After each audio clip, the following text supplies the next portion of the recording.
and the faculty and the residents don't know this. We count, many places count on the technologist to take care of everything, which I think is a problem.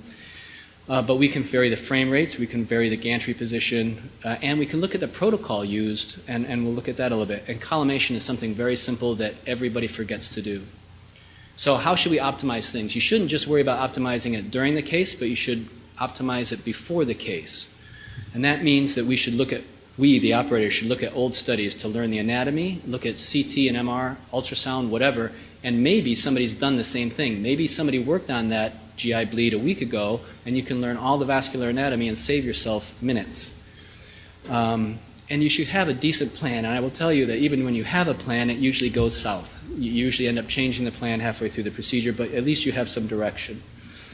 And then during the case, you have to ask yourself, do I need that image quality? So do I need really good image quality to gain access to the celiac artery? So the celiac artery is the first mesenteric artery off the aorta. There's three, the celiac, the SMA, and the IMA. So if we stick the femoral artery and drive a catheter up and then hook into it, you do not need 15 frames a second.